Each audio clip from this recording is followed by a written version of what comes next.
Good morning friends, बहुत बहुत स्वागत है आप लोगों का आपके अपने यूट्यूब चैनल MCSC एकेडमी में।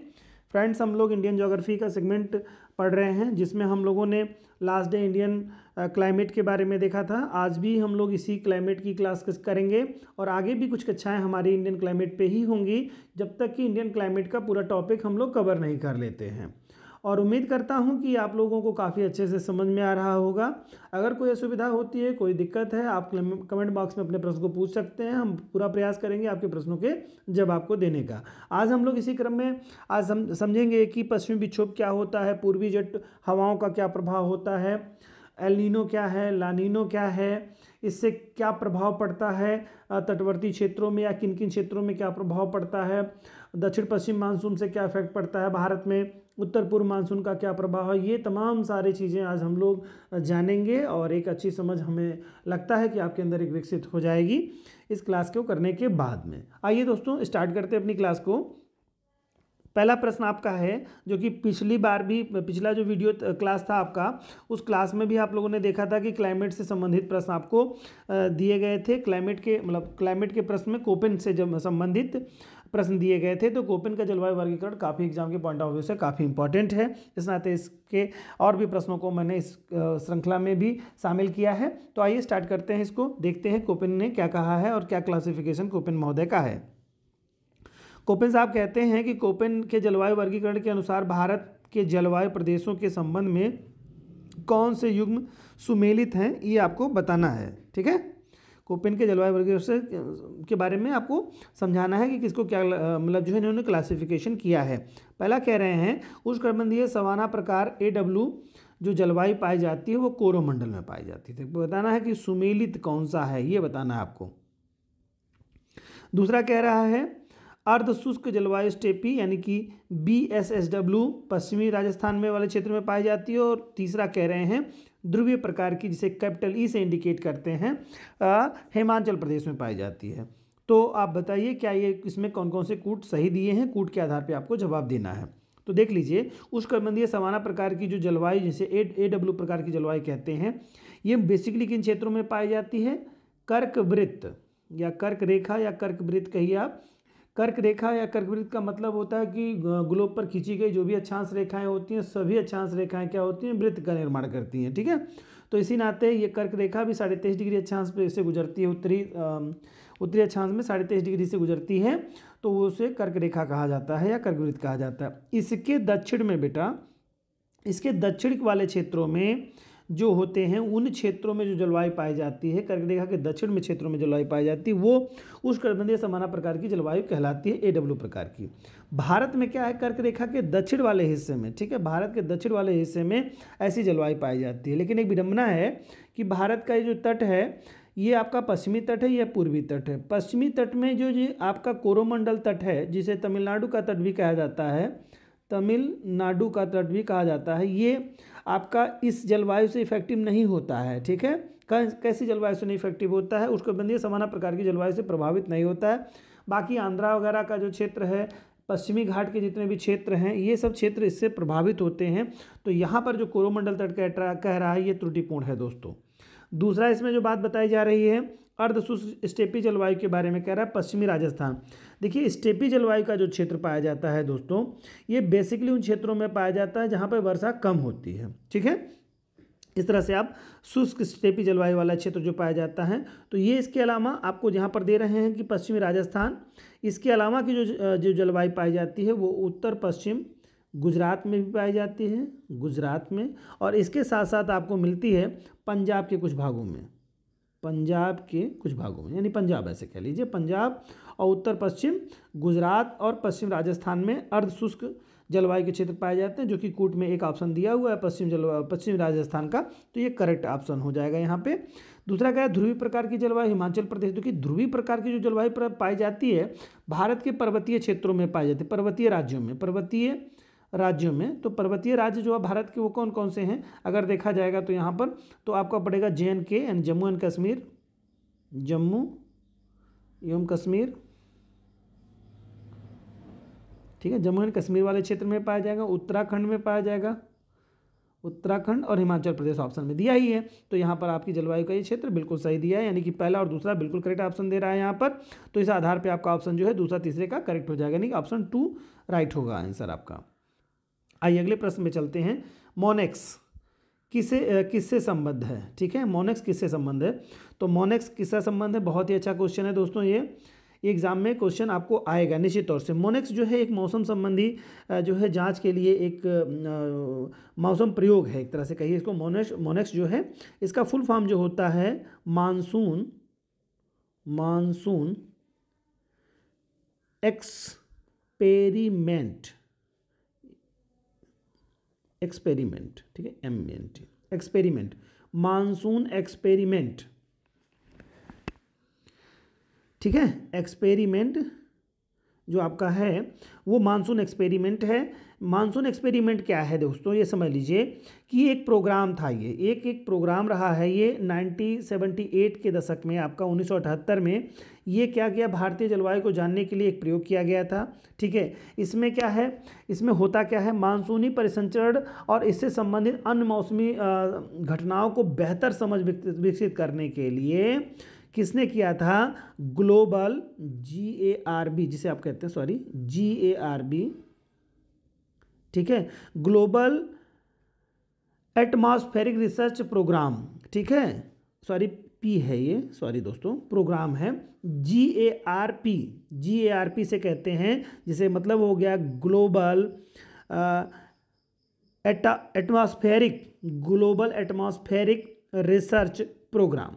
ये एक प्रोग्राम था जिसके तहत मोनेक्स वाली गतिविधि हुई। मोनेक्स का मतलब ये रहा है दोस्तों, इसके 2 घटक निर्धारित किए गए, 2 घटकों पे काम किया गया। एक तो विंटर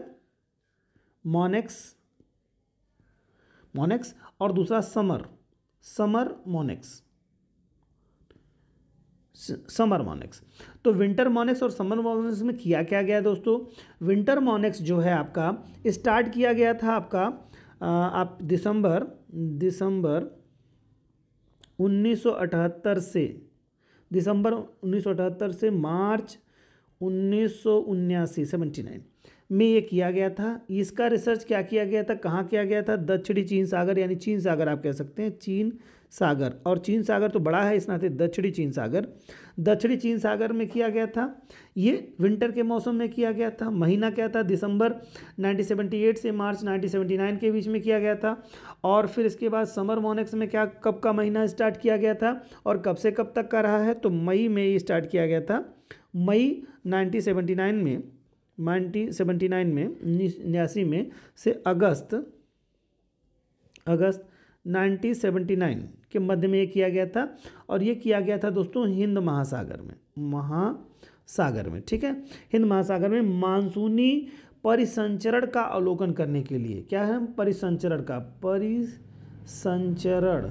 कौन सा परिसंचरण, मानसूनी परिसंचरण का आकलन करने के लिए, अवलोकन करने के लिए ये व्यवस्था की गई थी। ये मोनेक्स क्या है, किससे संबंधित है, मानसूनी प्रयोग से संबंधित। ऑप्शन यहाँ पे चौथा आपका राइट आंसर हो जाएगा। ये डिटेल मैंने इस नाते बता दी कि मोनेक्स से जुड़ी हुई कोई भी चीज़ आपके पास आए तो आप समझ जाएंगे कि कौन सी संस्था इसको कर रही है, इसमें और भी क्या चीज़ें बताई गई हैं। जैसे ग्लोबल एटमॉस्फेरिक रिसर्च प्रोग्राम है, ये कैसा है, ग्लोबल एटमॉस्फेरिक रिसर्च प्रोग्राम है आपका, ठीक है। और इसके अंतर्गत मोनेक्स की एक्टिविटीज़ की गई, और इसमें शरद ऋतु में एक तरह से कह सकते हैं, और ग्रीष्म ऋतु में यानी कि विंटर सीजन और समर सीजन में इसको जांचा गया।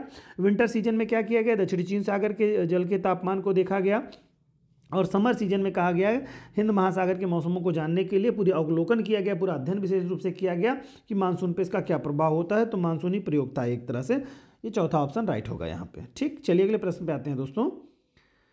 कह रहे हैं एल नीनो और लानिनो के संबंध में इनमें से कौन से कथन सही हैं, ये बताना है आपको। बहुत ही अच्छा क्वेश्चन है आपका और आप निश्चित तौर से इसका जवाब दे जाएंगे। एल नीनो का संबंध प्रशांत महासागर के जलीय सतह के तापमान के बढ़ने से है, जबकि लानिना का संबंध महासागर की जलीय सतह के तापमान के कम होने से है। जी हाँ, बिल्कुल है। एल नीनो जो है प्रशांत महासागर के पूर्वी तट क्षेत्र में पाई जाती है, और जो है ये पेरू के तट पर चलने वाली जलधारा है। जो कि गर्म जलधारा है, तापमान को बढ़ाती है, बिल्कुल सही कह रहा है। लानीना जो आपका है ये प्रशांत महासागर के पश्चिमी हिस्से में चलने वाली जलधारा है, ठीक है, जो कि आपकी फिलीपींस वगैरह के तटों के पास में चलती है। तो वो क्या है, ठंडी जलधारा का तापमान इसका कम होता है, बिल्कुल सही आपने इसमें का जवाब दिया है। चलिए अगले प्रश्न, दूसरा ऑप्शन जो देखते हैं, एल नीनो संयुक्त राज्य अमेरिका में आने वाली आंधियों और टार्नेडो से संबंधित है, जबकि ला नीना संयुक्त राज्य अमेरिका के दक्षिण पश्चिम में पड़ने वाले सूखे से संबंधित है। इसका ऑप्शन बिल्कुल ही आपको देखने के समझ में आ गया होगा कि बिल्कुल सही बात इसमें बताई गई है, ये भी ऑप्शन बिल्कुल करेक्ट आपका है। तीसरा ऑप्शन क्या कह रहे हैं, तीसरे ऑप्शन में कह रहे हैं भाई साहब कि एल नीनो का संबंध जलवायु परिवर्तन से है, जबकि ला नीनो का संबंध ऐसा नहीं है। जी नहीं, ये बात आपकी बिल्कुल गलत है, ऐसा नहीं है। एल नीनो का संबंध जलवायु परिवर्तन से, तो ला नीनो का भी संबंध जलवायु परिवर्तन से ही है, तो ये ऑप्शन गलत है। एल नीनो को छोटा बच्चा और ला नीनो को छोटी बच्ची कहा जाता है, जी हाँ बिल्कुल सही है। तो इस तरह से पहला, दूसरा और चौथे का ऑप्शन करेक्ट है और तीसरा गलत है, तो ऑप्शन आपका बिल्कुल यहाँ पर ये करेक्ट हो जाएगा, क्योंकि आपको पूछा ही गया था इसमें से कौन से कथन सही हैं। चलिए नेक्स्ट प्रश्न पे आते हैं दोस्तों। कह रहा है कौन सा कथन और कारण सुमेलित नहीं है। यहाँ पर कोई एक ध्यान देना है जो कि सुमेलित नहीं है, यानी बाकी सभी सुमेलित होंगे। यहाँ पे कह रहा अरावली पहाड़ी के बावजूद राजस्थान शुष्क है, ठीक है, अरावली पहाड़ी के बावजूद शुष्क है, तो ऐसा क्यों है कि वो पहाड़ी है तभी शुष्क है, ये पूछना है इनका। तो देखिए ऑप्शन क्या दे रहे हैं, दक्षिण पश्चिम मानसून हवाएं पहाड़ियों के समानांतर चलते हैं, ठीक है, पहाड़ी के समानांतर, इसलिए हवाएं बाधित नहीं होती हैं।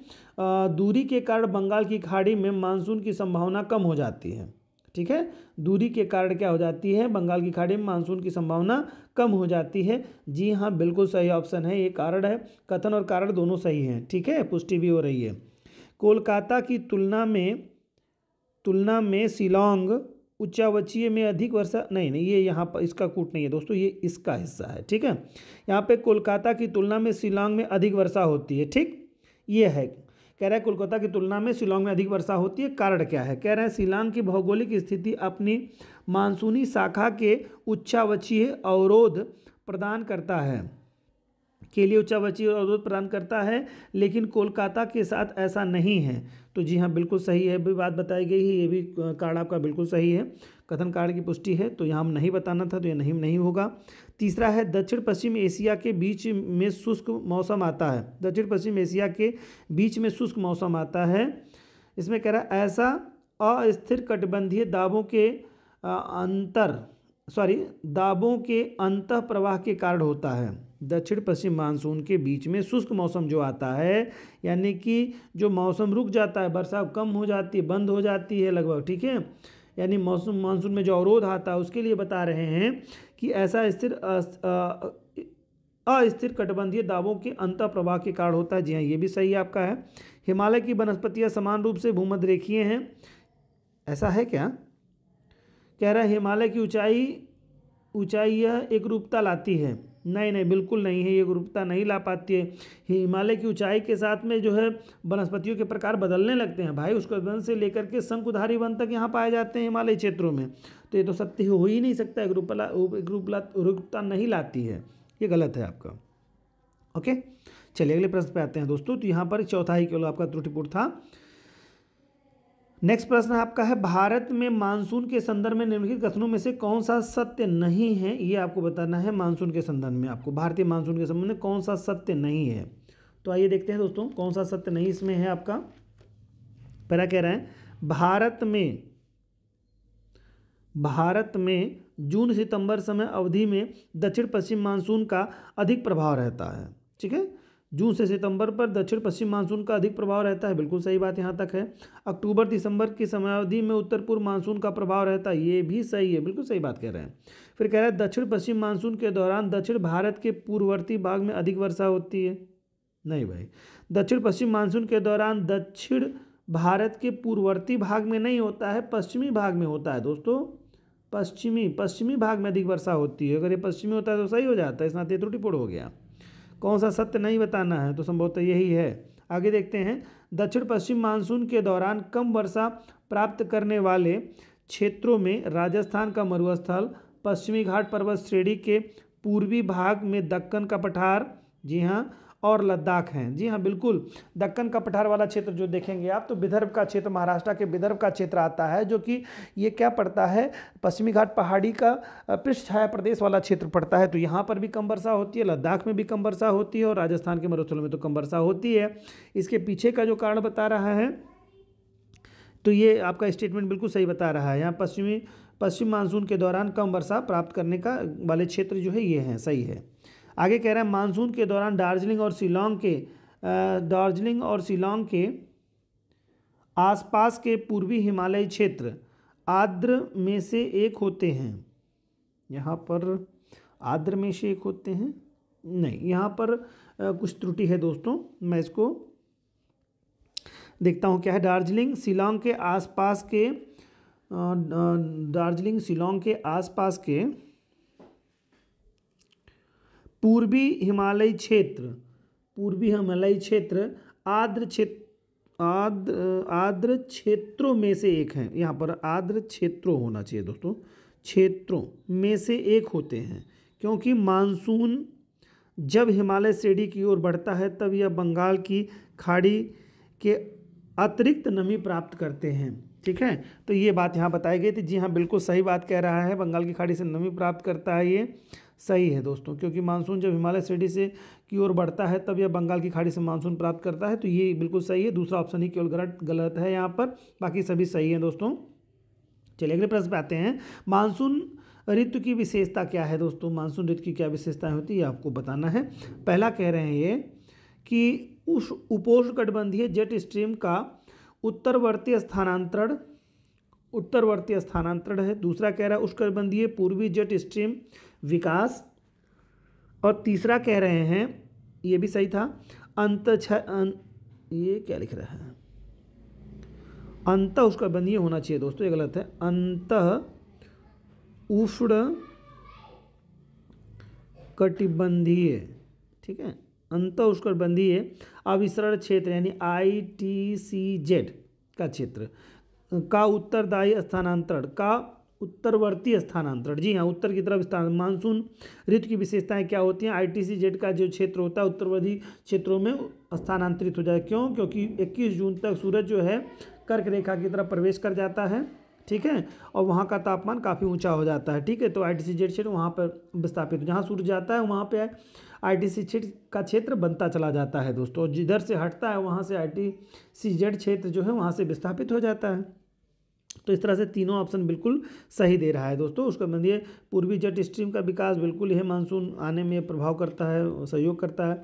उपोष्णकटिबंधीय जेट स्ट्रीम का उत्तरवर्ती स्थानांतरण हो जाता है, बिल्कुल सही है। सभी उपयुक्त यहाँ पर सभी सही हैं, तीनों ऑप्शन करेक्ट हैं दोस्तों। 7 नंबर क्वेश्चन आपका है, कह रहे हैं भारत में शीत ऋतु के संदर्भ में निम्नलिखित में से कौन से कथन सही हैं? ये शीत ऋतु के बारे में भारत के संदर्भ में आपको बताना है कि कौन से कथन आपके यहाँ पर सही हो रहे हैं। ठीक है, चलिए क्या कह रहे हैं, तापमान सामान्य तौर पर उत्तर से दक्षिण की ओर बढ़ता जाता है। देखिए तापमान कहाँ कह रहा है, सामान्य तौर पर उत्तर से दक्षिण की ओर बढ़ता है, बिल्कुल सही है दोस्तों। भारत में दक्षिण की तरफ आएंगे इक्वेटर की तरफ तो तापमान बढ़ना शुरू हो जाता है आपका। ठीक है दोस्तों, इसमें कोई संदेह की स्थिति बिल्कुल नहीं होनी चाहिए। ठीक है, दूसरा कह रहा है जनवरी और फरवरी में सर्वाधिक ठंडे महीने होते हैं, बिल्कुल, जो कि इस समय महीना चल रहा है जनवरी फरवरी, देखिए ठंडे महीने हैं। तीसरा है देश के उत्तर पश्चिमी भाग में प्रतिचक्रवातीय दशाएं पाई जाती हैं। देश के उत्तर पश्चिम भाग में जो है प्रतिचक्रवातीय दशाएं पाई जाती हैं। उत्तर पश्चिम वाले भाग, जो भारत का उत्तर पश्चिम भाग वाला है, प्रतिचक्रवातीय स्थितियाँ यहाँ पर पाई जाती हैं, जो कि वर्षा नहीं हो पाती है। ठीक है, शीत ऋतु में। ठीक है, सही है, ये भी स्टेटमेंट सही है। पश्चिमी भाग में प्रतिचक्रवातीय दशाएं पाई जाती हैं, बिल्कुल करेक्ट है। अगला क्वेश्चन है, मतलब अगला ऑप्शन है दोस्तों, कह रहे हैं इस समय उत्तर पश्चिम भारत में कुछ वर्षा पश्चिमी विक्षोभ से प्राप्त होती है। बिल्कुल, पश्चिमी विक्षोभ से इसमें देखिए वर्षा हो रही है। कल की जो वर्षा थी ये पश्चिमी विक्षोभ का ही प्रभाव था दोस्तों। फिर कह रहे हैं बंगाल की खाड़ी में बनने वाले चक्रवाती,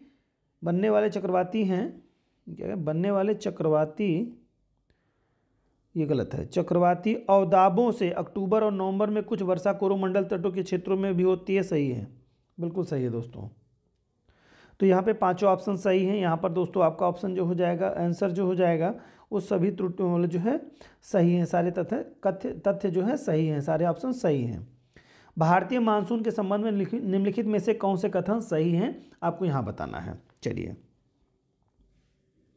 अगला कह रहे हैं इसमें, चेरी ब्लॉसम कर्नाटक के में मानसून पूर्व बौछार की विशिष्ट प्रकार हैं। जी हाँ, चेरी ब्लॉसम जो है बिल्कुल वर्षा का प्रकार है। आप जानते हैं प्री मानसून वर्षा इसे कहा जाता है, या इसे आम्र वर्षा के नाम से भी और कुछ क्षेत्रों में जाना जाता है। तो बिल्कुल सही कह रहे हैं।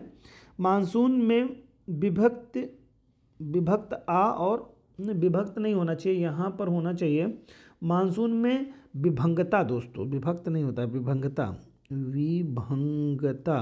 और अंतराल, ये अब सही हुआ। जेट प्रवाह की गतिशील प्रवृत्ति के कारण होता है। जेट प्रवाह की गतिशील प्रवृत्ति के कारण होता है। जी हाँ बिल्कुल सही है, ये भी है आपका। तमिलनाडु तटीय आंध्र प्रदेश के भाग और कर्नाटक के भाग में उत्तर पूर्वी मानसून यानी लौटते मानसून के कारण वर्षा होती है। भारतीय उपमहाद्वीप का यह भाग उत्तर पूर्वी पवन तंत्र द्वारा प्रभावित होता है, ये आपको बता रहे हैं। और इससे कह रहे हैं तमिलनाडु आंध्र प्रदेश के कुछ भाग, आंध्र प्रदेश के भाग कर्नाटक के उत्तर पूर्वी भाग लौटते मानसून से वर्षा प्राप्त करते हैं। जी हाँ बिल्कुल, सबसे ज़्यादा वर्षा तमिलनाडु का तट पाता है, फिर आंध्र प्रदेश के कुछ हिस्से पाए जाते हैं, वर्षा पाई जाती है आंध्र प्रदेश के कुछ भागों में, और कर्नाटक के जो है दक्षिण भाग में, पश्चिमी भाग में, उत्तर पश्चिमी भाग में वर्षा होती है। इस तरह से सॉरी दोस्तों, तो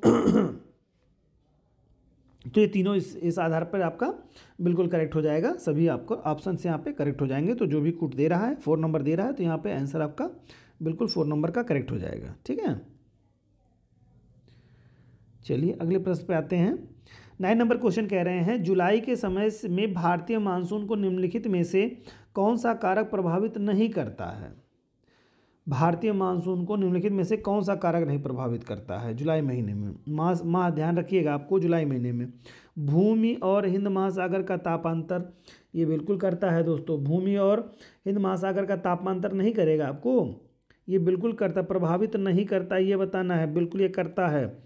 क्या होता है, ITC-Z का क्षेत्र जो है भारतीय मतलब जो है भारतीय सेंटर में मैदानी क्षेत्रों में पड़ जाता है, उससे प्रायद्वीपीय पठार और मैदानी हिस्से बहुत ज़्यादा गर्म हो जाते हैं, जिससे कि वहाँ पर निम्न वायुदाब का क्षेत्र बन जाता है। और बंगाल की खाड़ी के हिंद महासागर के ऊपर जो है वहाँ पर क्या हो जाता है, उच्च वायुदाब का क्षेत्र रहता है, जो कि हवाओं को अट्रैक्ट करता है, इससे दक्षिण पश्चिम मानसून की उत्पत्ति हो जाती है। जी हाँ, अगला क्या है, एल नीनो का प्रभाव, इसका आगमन और भारतीय उपमहाद्वीप पर इसके प्रभाव का समय। एल नीनो का प्रभाव, इसका आगमन और भारतीय उपमहाद्वीप पर इसके प्रभाव का समय, ये बिल्कुल होता है। ये जुलाई का महीना इस समय का होता है, इस तरह की स्थितियाँ उसमें रहती हैं। ऊपरी वायुमंडल में जेट स्ट्रीम कारक, ऊपरी वायुमंडल में जेट स्ट्रीम कारक, जी हाँ ऊपरी वायुमंडल में जेट स्ट्रीम भी कारक होता है जुलाई महीने में भारतीय मानसून के प्रभावित करने वाले कारकों में। और फिर अगला है आपका, उत्तर पूर्वी मानसूनी पवनों द्वारा लाई गई नमी की मात्रा। जुलाई में उत्तर पूर्वी मानसून से नहीं आता है यार, ये तो नवंबर दिसंबर के महीने में होगा, तो ये त्रुटिपूर्ण हो जाएगा। बाकी पहला दूसरा तीसरा ऑप्शन सही हो जाएगा, पूछा नहीं था तो यही आपका गलत हो जाएगा। चौथा, चलिए 10 नंबर प्रश्न पे देखते हैं, सवाना जलवायु के संबंध में निम्नलिखित में से कौन सा कथन सही है, ये आपको बताना है। सवाना जलवायु के बारे में कौन सा कथन यहाँ पर आपको सही है। पहला कह रहा है, सवाना जलवायु में शुष्क गर्मी का लंबा मौसम होता है। शुष्क गर्मी का लंबा मौसम होता है, जी हाँ बिल्कुल सही बात कही जा रही है, शुष्क मौसम गर्मी का लंबा मौसम होता है, ये सत्य बात है। दूसरा कह रहे हैं कि समाना घास के मैदान उत्तरी गोलार्ध में उत्तर की ओर व दक्षिणी गोलार्ध में दक्षिण की ओर जाने पर स्टेपी घास का रूप ले लेते हैं। जी हाँ बिल्कुल सही है, ये सही बात है। इस जलवायु में वर्ष भर वर्षा अधिक होती नहीं, वर्षा इस जलवायु में कम होती है दोस्तों, कम होती है, तो ये गलत हो गया। यहाँ पर जो कह रहा है वर्षा ज़्यादा होती है कम होती है। और जो ये सवाना जलवायु का क्षेत्र होता है ना दोस्तों, 15 डिग्री नॉर्थ से लेकर के 15 डिग्री साउथ के बीच का जो क्षेत्र होता है, ये सवाना जलवायु का क्षेत्र होता है। ठीक है, आपने ब्राज़ील वाले क्षेत्र में पढ़ा होगा सवाना जलवायु पाई जाती है। तो 15 डिग्री नॉर्थ से 15 डिग्री साउथ के बीच में क्षेत्र में सवाना जलवायु पाई जाती है। और यही जब वन जो है आगे बढ़ते हैं यानी कि दक्षिणी गोलार्ध में जाते हैं या उत्तरी गोलार्ध में अक्षांश बढ़ने लगता है तो यही जो वनस्पतियां हैं सवाना वनस्पति ये परिवर्तित हो जाती है, स्टेपी घास के मैदानों में परिवर्तित होने लगती है। ठीक है दोस्तों, तो ये बिल्कुल सही है, स्टेटमेंट दोनों था, पहला दूसरा, तीसरा गलत था यहाँ पर। तो आंसर आपका फर्स्ट हो जाएगा दोस्तों, जिसमें ऑप्शन पहला और दूसरा दोनों दिया हुआ है। 11 नंबर क्वेश्चन आपका है, पश्चिमी विक्षोभ शीत ऋतु के दौरान भारतीय जलवायु को अत्यधिक प्रभावित करते हैं। इस संदर्भ में सही कथन निम्नलिखित में से कौन से हैं, ये आपको बताना है। कह रहे हैं पश्चिमी विक्षोभ भारतीय उपमहाद्वीप पहुंचने के लिए पूरे मध्य पूर्व को पार करने वाली उष्णकटिबंधीय अवदाब पेटी होती है। ये पहला आपका ऑप्शन है। ठीक है, तो कह रहे हैं कि क्या पश्चिमी विक्षोभ, जरा समझिएगा प्रश्न को, बहुत ही टेक्निकल बातें हैं, बाकी सही है प्रश्न। पश्चिमी विक्षोभ भारतीय उपमहाद्वीप पहुंचने के लिए, ठीक है, मध्य पूर्व को पार करने वाली उष्णकटिबंधीय अवदाब क्षेत्र होता है। तो ये उष्णकटिबंधीय अवदाब क्षेत्र होता है दोस्तों, आप समझ लीजिए, ये शीतोष्ण कटिबंधीय अवदाब क्षेत्र होता है, शीतोष्ण कटिबंधीय अवदाब क्षेत्र होता है। तो इस आधार पर क्या हो जाएगा कि जो है ये कथन सही नहीं रह गया दोस्तों, गलत हो गया ये कथन। ठीक है, क्योंकि ये पश्चिमी विक्षोभ क्या है, शीतोष्ण कटिबंधीय जलवायु के क्षेत्र हैं भाई।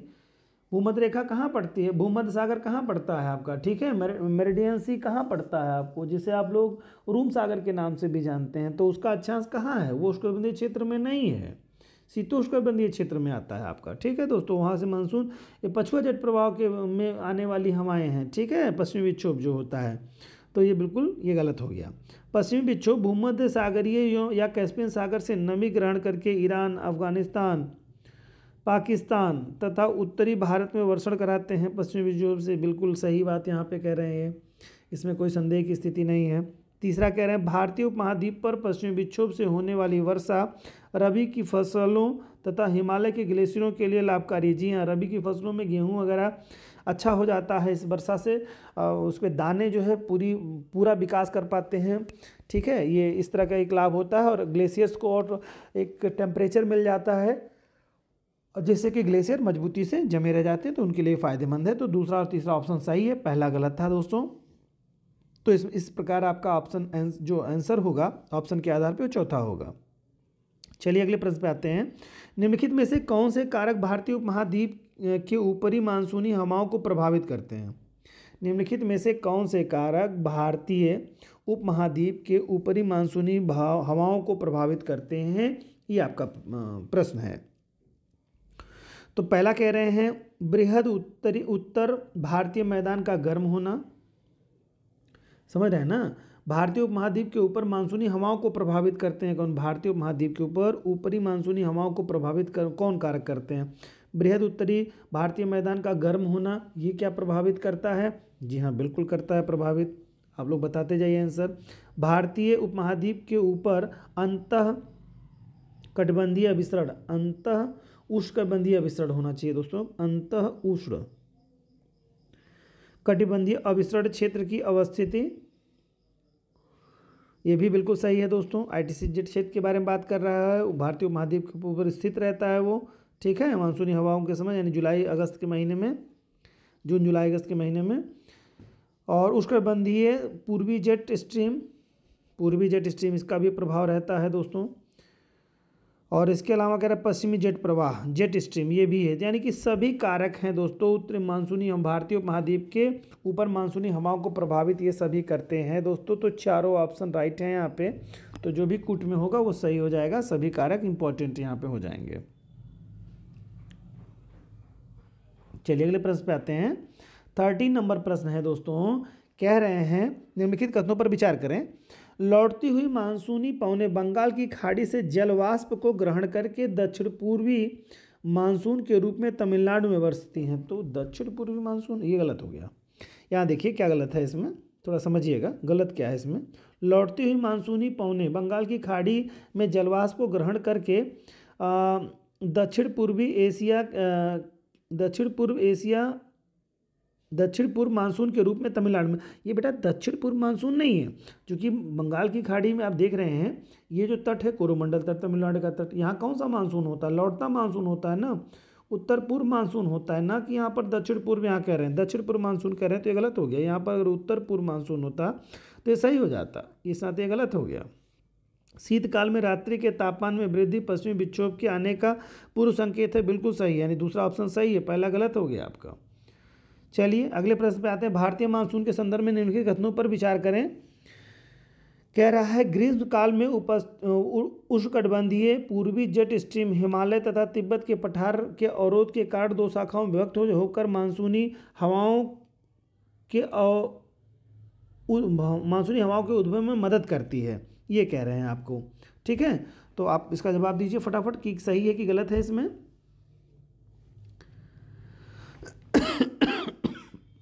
सॉरी दोस्तों, तो इसमें कोई संदेह ही नहीं कि इसमें जो है गलत हो। ये कह रहा है ग्रीष्म काल में, जस्ट अ मिनट, ग्रीष्म काल में उष्णकटिबंधीय पूर्वी जेट हिमालय तथा तिब्बत के पठार के अवरोध के कारण दो शाखाओं में विभक्त होकर के, ठीक है, पूर्वी जेट, ये यार यहाँ पे पूछ क्या रहा है आपको, सही ऑप्शन आपको बताना है, यहाँ पर आपको बताना है सही ऑप्शन। कह रहे हैं पहले कि ग्रीष्म काल में, है ना दोस्तों, यहाँ पर कह रहे हैं आपको ग्रीष्म काल में, जो कि आपके लिए एक समझने की बात है।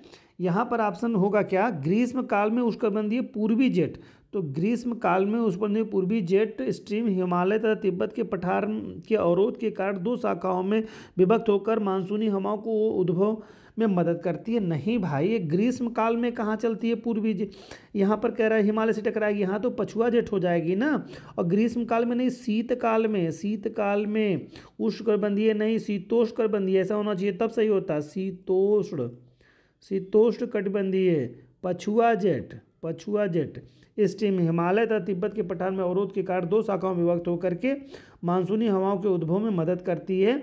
मानसूनी हवाओं में उद्भव में कहे या कहे वर्षा कराती है, तो ये सही हो पाता है, इस नाते आधार ये गलत है बिल्कुल।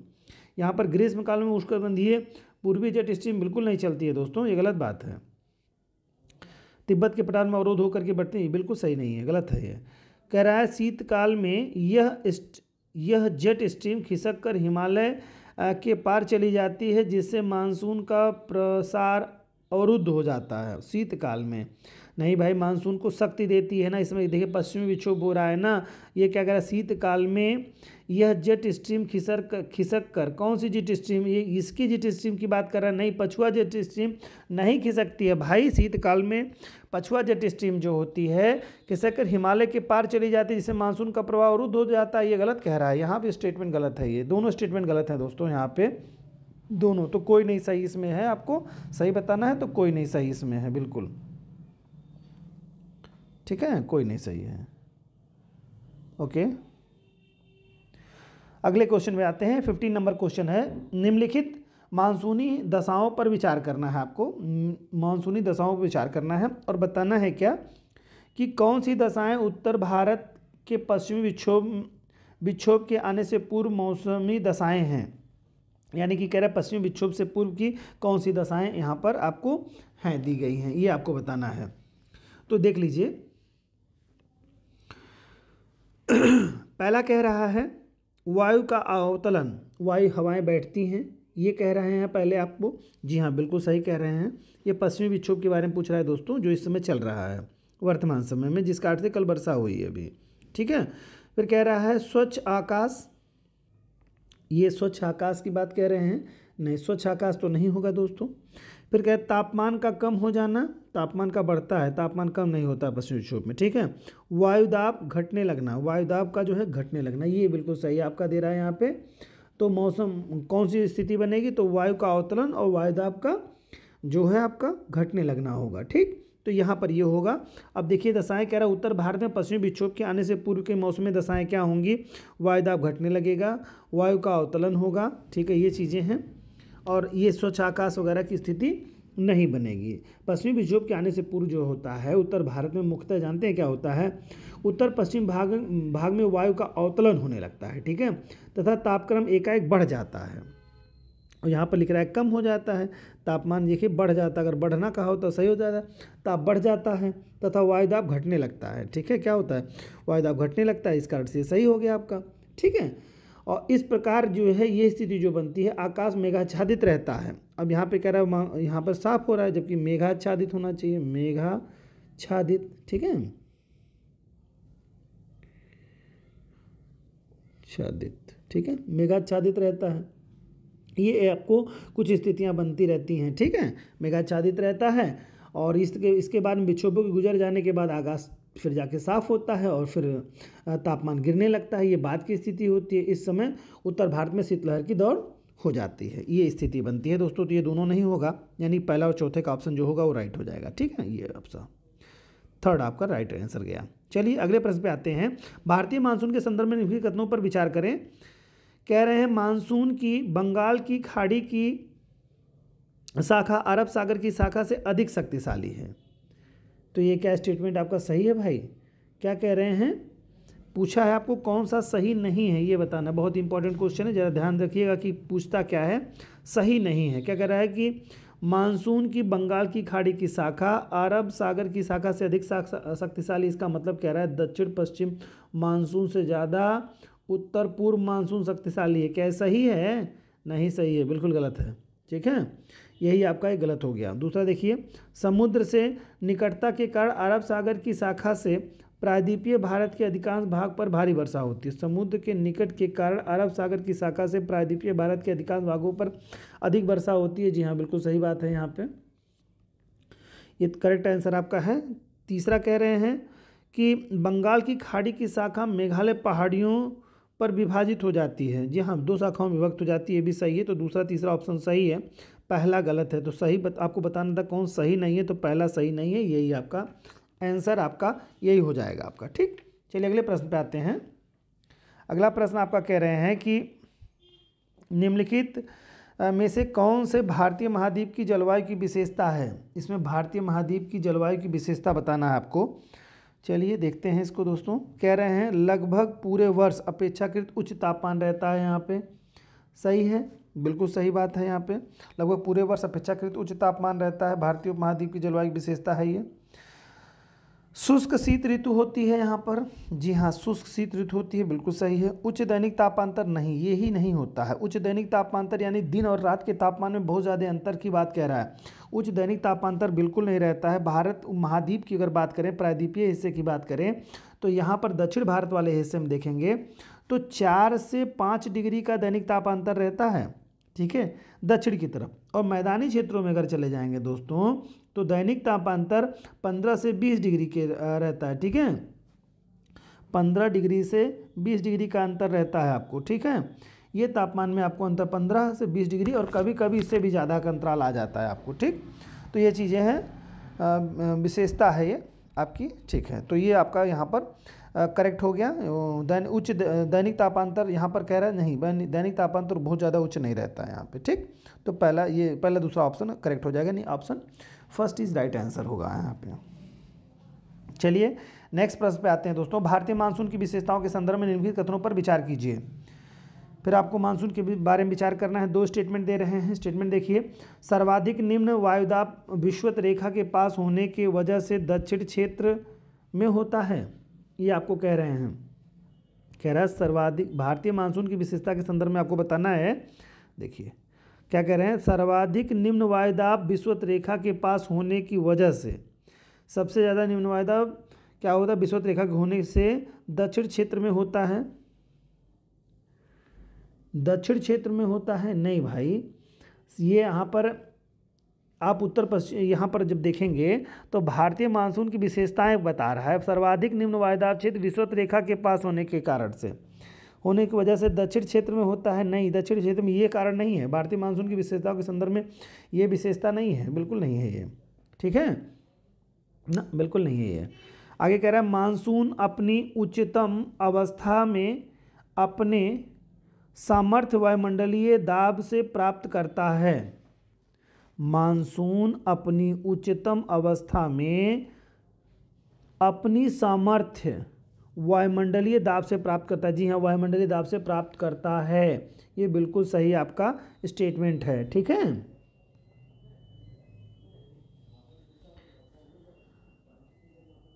और यहाँ पर जो कह रहा है कि जो सर्वाधिक निम्न वायुदाब जो कह रहा है कि विषुवत रेखा के पास होने की वजह से दक्षिणी क्षेत्र में होता है, ये नहीं है। देखिए सर्वाधिक निम्न वायुदाब जो है लगभग करीब में 700 मिलीबार जो है तक के 700 मिलीबार या इससे नीचे का होता है, उत्तर पश्चिम क्षेत्रों में होता है। यहाँ पर कह रहा है दक्षिण के क्षेत्रों में, ये उत्तर पश्चिम क्षेत्रों में होता है दोस्तों। ठीक है, उत्तर पश्चिम क्षेत्रों में होता है, जो हवाओं को हिंद महासागर से अपनी तरफ आकर्षित करता है। ये कारण होता है भारतीय मानसून के लिए। नहीं तो पता चलेगा दक्षिण अगर विषुवत रेखा के पास हो जाएगा दक्षिणी क्षेत्र में, तो फिर भारत की तरफ कहाँ आ पाएगा भाई।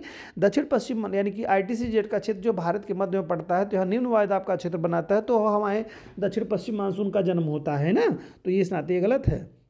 ठीक है, दूसरा सही है दोस्तों। तो यहाँ पर आपका आंसर जो होगा वो सेकंड नंबर हो जाएगा। चलिए 19 नंबर प्रश्न पे देखते हैं। भारतीय जलवायु को प्रभावित करने वाले कारकों के संदर्भ में नीचे दिए गए तथ्यों पर विचार कीजिए। ठीक, चलिए विचार करते हैं भाई। क्या करना है इसमें, जलवायु को प्रभावित करने वाले कारकों के संदर्भ में विचार करना है। भारत की अक्षांशीय स्थिति ये कारण है भारतीय जलवायु को प्रभावित करने वाले कारक। दूसरा क्या है, समुद्र से दूरी। तीसरा क्या है, समुद्र तल से ऊंचाई। चौथा क्या है, जेट प्रवाह, ऊपरी वायु परिसंचरण। जी हाँ, चारों बिल्कुल सही दे रहे हैं, इसमें ज़्यादा कुछ विचार करने की जरूरत नहीं है। सभी कूट यहाँ पर सही दे रहे हैं। यहाँ पे सभी कारक हैं जो कि भारतीय जलवायु को प्रभावित करते हैं। तो यहाँ पर ऑप्शन 4 दिख रहा है जो कि करेक्ट आंसर होगा, सभी सही हैं। और आज का आखिरी सवाल दोस्तों, निम्नलिखित में से कौन सा एक उत्तरी भारत के विशाल मैदान में मानसून ब्रेक को सही ढंग से व्यक्त करता है। कोई एक स्टेटमेंट होगा यहाँ पर, कूट में तो है नहीं, कोई एक स्टेटमेंट होगा जो कि मानसून ब्रेक को सही ढंग से परिभाषित कर रहा है। कह रहा है उष्णकटिबंधीय चक्रवातों की संख्या कम हो जाने से और अंतः उष्णकटिबंधीय अभिसरण के क्षेत्र की स्थिति में बदलाव आने से ऐसा होता है। दूसरा क्या कह रहा है, ये हो सकता है दोस्तों, कह रहा है आर्द्र पवनों का समानांतर तथा शीघ्र गति से होना। नहीं, ये नहीं है, बिल्कुल नहीं है। वायुमंडल के निम्न स्थानों पर तापमान की विलोमता वर्षा करने वाली आर्द्र पवनों को ऊपर उठाने से रोक देती है। इस कारण से कह रहा है मानसून के बाद मानसून ब्रेक हो जाता है। नहीं, ये भी नई कारक है। इनमें से कोई नहीं। देखिए पहला कारक इंपॉर्टेंट है, यही सही है। उष्णकटिबंधीय चक्रवातों की संख्या कम हो जाने से और अंतः उष्णकटिबंधीय अभिसरण क्षेत्र की स्थिति में बदलाव आने से ही क्या होता है, मानसून ब्रेक होता है। दोस्तों ये सबसे सटीक आंसर है, ऑप्शन है यहाँ पे। तो दोस्तों आज ये था आप लोगों का 20 क्वेश्चंस की ये श्रृंखला थी, जिसमें आप लोगों ने भारतीय जलवायु के बारे में समझने का अच्छे से प्रयास किया। उम्मीद करता हूँ कि एक अच्छी समझ आपको भारतीय जलवायु के बारे में बन चुकी होगी दोस्तों। तो ऐसे ही दोस्तों मेहनत करते रहिए, खूब शिद्दत के साथ अपने लगन के साथ कार्य को करते रहिए, जिससे कि आपका एक कमांड सब्जेक्ट पे बनता चला जाए। हम लोग बहुत मेहनत कर रहे हैं आप लोगों के लिए, आप लोग भी इसमें पूरी सहभागिता के साथ मेहनत करिए, निश्चित तौर से सफलता आपको मिलेगी ही मिलेगी। ठीक है दोस्तों, ऐसे मेहनत करते रहिए। मिलते हैं नेक्स्ट वीडियो में, तब तक के लिए जय हिंद दोस्तों।